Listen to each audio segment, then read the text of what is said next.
আপনি কি জানেন যে প্রতিটি কোম্পানির লোগোতেই একটি হিডেন মিনিং লুকানো থাকে? এই ভিডিওটি দেখার পর আপনি বলবেন, আরে এই কোম্পানির লোগোর এই মানে, আমি তো এই লোগোগুলোকে প্রত্যেকদিন কোথাও না কোথাও দেখি। আজকে গিয়ে জানলাম এই কোম্পানির লোগোগুলোর আসল মানে তাহলে এই। Number 20, SBI. পৃথিবীর সবচেয়ে বড় ব্যাংকগুলোর মধ্যে একটি হলো এসবিআই বা state bank of India. SBI এর লোগোতে যে এই নীল অংশটি আপনি দেখছেন, এটি আসলে ব্যাংকের হিউজ সাইজকে বোঝায়, যে ব্যাংকটি আসলে কত বড়।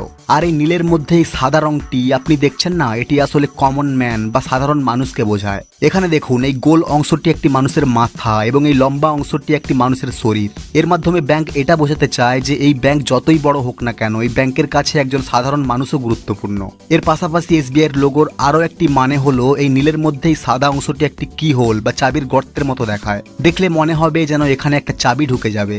আর এটি সেফটি, সিকিউরিটি এবং স্ট্রেংথকে বোঝায়, অর্থাৎ এই ব্যাংকে আপনার টাকা সম্পূর্ণভাবে সুরক্ষিত থাকবে। আর এটাই এই ব্যাংক বোঝাতে চায় এই লোগোর মধ্য দিয়ে। এই লোগোটি 1971 সালে শেখার কামাত নামের একজন ডিজাইনার ডিজাইন করেছিলেন। সেই থেকে আজ পর্যন্ত এসবিআই এর লোগো এটাই রয়েছে, যেটা আপনি সব জায়গাতেই দেখেন। 1971 সালের আগে এসবিআই এর লোগো ছিল এই বার্গার গাছটি। Number 19, Domino's pizza. ডমিনোজের লোগো দেখলে এটা মনে হয় যে এতে আসলে এই 3টি ডট কেন থাকে। আসলে ডান দিকের এই ডটটি ডোমিনোজের প্রথম স্টোরকে বোঝায় এবং বাঁ দিকের এই দুটো ডট ডোমিনোজের দুটো ব্রাঞ্চ বা দুটো শাখাকে বোঝায়। ডমিনোজের আসল উদ্দেশ্য ছিল তারা যতগুলো ব্রাঞ্চ বা শাখা খুলবে ততগুলো ডট ডমিনোজের লোগোতে যোগ করবে। কিন্তু ডমিনোজ এত তাড়াতাড়ি জনপ্রিয় হয়ে গেল এবং এর এতগুলো ব্রাঞ্চ খুললো যে ডমিনোজের লোগোতে এতগুলো ডট লাগানো একেবারেই অসম্ভব। আর এখন ডমিনোজের প্রায় 17,000 মতো ব্রাঞ্চ রয়েছে পুরো পৃথিবী জুড়ে, তাই বুঝতেই পাচ্ছেন এতগুলো ডট লাগানো একেবারেই অসম্ভব। 1912 সালে ডমিনোজ পিৎজা থেকে পিৎজা শব্দটি বাদ দিয়ে দেওয়া হয়েছে, অর্থাৎ ডমিনোজ পিৎজা থেকে শুরু করে ডমিনোজ করা হয়েছে। কারণ এখন তো সবাই প্রায় জেনে গেছে যে ডমিনোজ আসলে কি বিক্রি করে। ডমিনোজ তো ক্যামেরা, মোবাইল বা বই বিক্রি করে না। সবাই জানে যে ডমিনোজ অর্থাৎ পিৎজা, আর এটি কোম্পানির কনফিডেন্সকে বোঝায়। Number 18, JELET. জিলেট হলো পৃথিবীর মধ্যে সবচেয়ে বড় পার্সোনাল কেয়ার কোম্পানি, যারা রেজার ব্লেড, সেভিং মেশিন ইত্যাদি তৈরি করে। জিলেটের এই লোগোটিকে দেখলে মনে হয় তো এটা সিম্পল জিলেটের নাম লেখা আছে, কিন্তু না বন্ধু। আপনি যদি জিলেটের লোগোর স্পেসিফিক পার্টটিকে মন দিয়ে দেখেন তাহলে একটি শার্প সেভিং রেজার দেখতে পাবেন। Number 17, Airtel. এয়ারটেলের লোগোতে উপরের দিকে এই চিহ্নটি আসলে কি? এটি আসলে এ, যেটা লাল রঙের হয়, আর কোম্পানির মতে লাল রং এনার্জি এবং প্যাশনকে বোঝায়। আর এই এ লেখাটি নর্মাল এর মতো লেখা থাকে না, ওপেন স্টাইলে লেখা থাকে, যেটা ওয়ার্ল্ড অফ আনলিমিটেড পসিবিলিটিকে বোঝায়। কারণ এই এটি ওপেন অর্থাৎ খোলা, আর কোম্পানির মতে এই আনকানেক্টেড এ নো বাউন্ডারিজকে বোঝায়। Number 16, Pepsi. এটা হলো বর্তমানে পেপসি কোম্পানির লোগো, আর এর আগে পেপসির লোগোগুলো ছিল এইগুলো। আপনি জানলে অবাক হবেন যে পেপসির বর্তমানে এই লোগোটি ডিজাইন করতে প্রায় $1 মিলিয়ন অর্থাৎ প্রায় 7 কোটি টাকা খরচ হয়েছে। আর পেপসির এই লোগোটিতে যে 3টি রং রয়েছে অর্থাৎ লাল, সাদা এবং নীল, এটা সবসময় আমেরিকার জাতীয় পতাকাকে বোঝায়, কারণ এটি অফকোর্স একটি আমেরিকান কোম্পানি। এবং পেপসির এই লোগোটি একটি হাসি মুখকেও বোঝায়, যাকে বলে কাস্টমার স্যাটিসফ্যাকশন। Number 15, Vodafone. ভোডাফোনের পুরো নাম হলো ভয়েস ডেটা ফোন। ফোনের কুল নেম FONE, ফোন। কিন্তু ভোডাফোনের লোগোতে থাকা এটা হলো কোটেশন মার্ক বা উদ্ধৃতি চিহ্ন। আমরা যেমন কোনো কিছু লিখি, যেমন বাবু কহিলেন বুঝেছ উপেন এ জমি লইব কিনে, এখানে বাবু কহিলেন অর্থাৎ বাবু বলা শুরু করলেন যেখানে, এবং বাবু যেখানে বলা শেষ করলেন সেখান পর্যন্ত কোটেশন মার্ক রয়েছে। অর্থাৎ ভোডাফোন এই কোটেশন মার্কের মাধ্যমে এটা বোঝাতে চায় যে আপনি পৃথিবীর যে কোনো প্রান্ত থেকেই যার সাথে কানেক্টেড হতে চান কানেক্টেড হতে পারবেন। আপনি ফোনে যখন কথা বলা শুরু করেন, কথার প্রথমে কোটেশন মার্ক এবং কথার শেষে কোটেশন মার্ক, অর্থাৎ এই কোটেশন মার্ক কনভারসেশন বা কথোপকথনকে বোঝায়। Number 14, Toyota. Luxury car company টয়োটার এই লোগোটি পৃথিবীর সবচেয়ে সুন্দর লোগোগুলোর মধ্যে একটি। আপনি যদি টয়োটা কোম্পানির লোগোটিকে ভালো করে দেখেন তাহলে দেখতে পাবেন এই লোগোর মধ্যে TOYOTA সব লেটারই রয়েছে। এই লোগোর মধ্যে পুরো টয়োটা স্পেলিংই রয়েছে। Number 13, Unilever. Fair and Lovely, Lakme, Pond's, Lifebuoy, Sunsilk, Pepsodent, Pears, Close Up, Vim dishwash, Axe, Dove, Clinic Plus, এই যতগুলো কোম্পানির নাম আমি বললাম এগুলো কিন্তু আলাদা আলাদা কোম্পানি নয়। এই সব জিনিসগুলোর প্যারেন্টস কোম্পানি হলো ইউনিলিভার। আর এই ইউনিলিভারের লোগো তো আপনি নিশ্চয়ই দেখেছেন। এই লোগোতে ইউনিলিভারের ইউ লেখা থাকে, কিন্তু এই ইউটি কিন্তু নর্মাল ইউ নয়, এতে 24 রকমের আইটেম রয়েছে। যেমন এখানে আপনি চামচ দেখতে পাবেন, ঠোঁট দেখতে পাবেন যেটা সৌন্দর্যকে রিপ্রেজেন্ট করে, ফ্রেশনেসের সিম্বল দেখতে পাবেন, এখানে চুল অর্থাৎ হেয়ার প্রোডাক্টসকে ডিপিক্ট করে। এছাড়া আরো অনেক কিছু রয়েছে যেগুলো আপনি দেখছেন, অর্থাৎ খুব সুন্দরভাবে ইউনিলিভারের এই লোগোটিকে ডিজাইন করা হয়েছে। Number 12, Nike. নাইকি কোম্পানির এই লোগোতে যে ঠিক চিহ্নের মতো জিনিসটা রয়েছে এটা কুইকনেস এবং অ্যাথলেটিজমকে বোঝায়। নাইকির ব্র্যান্ড ভ্যালু প্রায় $34.8 বিলিয়ন, কিন্তু এই লোগোটিকে বানাতে মাত্র 2,500 টাকা খরচ হয়েছিল। 1971 সালে ক্যারোলিন ডেভিডসন নামের এক ডিজাইনার এই লোগোটিকে ডিজাইন করেছিলেন। Number 11, Audi. অডি হলো ফেমাস একটি লাক্সারি কার কোম্পানি। অডির লোগো তো আপনি নিশ্চয়ই দেখেছেন। এর লোগোতে যে এই 4টি রিং রয়েছে না, এগুলো আসলে 4টি আলাদা আলাদা কোম্পানিকে বোঝায়। এই কোম্পানিগুলো হলো হর্চ, অডি, ডিকেডাব্লিউ এবং ওয়ান্ডেয়ার। এই 4টি কোম্পানি 1932 সালে একত্রিত হয়ে যায় এবং এদের হেড মানা হয় অডিকে। সেই থেকে অডির এই কুল লোগোটি রয়েছে। Number 10, Samsung. স্যামসাং আসলে কোনো ইংলিশ ওয়ার্ড নয়, এটি আসলে একটি কোরিয়ান ওয়ার্ড। এটি দুটো ওয়ার্ড মিলে হয়েছে, যেমন স্যাম এবং সাং।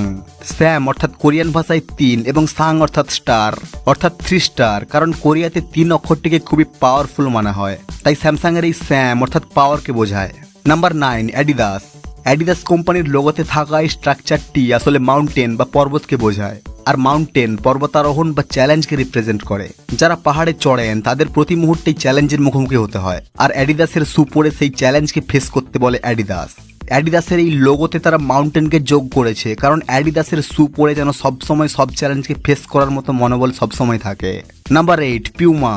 পিউমায়ের লোগোতে থাকা এটি আসলে বাঘ নয়, এটি আসলে এমন একটি জানোয়ার যেটা ঘন্টায় 80 কিলোমিটার বেগে দৌড়াতে পারে এবং 20 থেকে 80 ফুট পর্যন্ত লাফ মারতে পারে। এই জানোয়ারটির বিজ্ঞানসম্মত নাম হলো পিউমা কোলকোলার। Number 7, Amazon. অ্যামাজনের এই কুল লোগোটি তো আপনি নিশ্চয়ই দেখেছেন। অ্যামাজনের লোগোতে থাকা এ থেকে জেড পর্যন্ত এই তীর চিহ্নটি রয়েছে। এর মাধ্যমে বোঝানো হয় যে অ্যামাজনে A to Z প্রোডাক্ট রয়েছে, অর্থাৎ আপনি যত কিছুই ভাবতে পারেন, কল্পনা করতে পারেন, সবকিছুই রয়েছে অ্যামাজনে। এছাড়া এই হলুদ বাঁকা লাইনটি একটি হাসি মুখকেও রিপ্রেজেন্ট করে, অর্থাৎ অ্যামাজন কোম্পানি সবসময় তার কাস্টমারের হাসি মুখ দেখতে চায়। Number 6, Apple. অ্যাপেলের এই ফেমাস লোগোটি তো আপনি নিশ্চয়ই দেখেছেন। এর আগে অ্যাপেলের লোগো ছিল এটা। যেহেতু কোম্পানির নাম অ্যাপেল, আমরা ছোটবেলা থেকে যে কাহিনীটি শুনেছি যে নিউটন আপেল গাছের গোড়ায় বসেছিলেন, তখন তার মাথায় একটি আপেল পড়ে যায় এবং তিনি তা থেকে গ্র্যাভিটি বা মাধ্যাকর্ষণ শক্তির আবিষ্কার করেছিলেন। তাই অ্যাপেল কোম্পানি তাদের লোগোতে সেটাই তুলে ধরেছিলেন। কিন্তু পরবর্তীকালে অ্যাপেলের ফাউন্ডার স্টিভ জবসের মনে হলো যে অ্যাপেলের লোগো এটা না হয়ে আরো সিম্পল এবং কুল লোগো হওয়া উচিত। এজন্য তিনি রব জেনফ নামের এক ডিজাইনারকে হায়ার করেন। তিনি অ্যাপেলের লোগোটি ডিজাইন করেন অ্যাপেল একপাশে কাটা এবং মাল্টিপল কালার। তারপর অ্যাপেলের লোগোর এতবার ইভলিউশন হয়, আর বর্তমানে অ্যাপেলের লোগো হলো এটা। কিন্তু অ্যাপেলের লোগো দেখলে এটা মনে হয় যে এর একপাশে কাটা কেন? এর উত্তর 2016 সালে রব জেনফ একটি ইন্টারভিউতে পরিষ্কার করে বলেন, আর এটা ছিল তার স্টেটমেন্ট।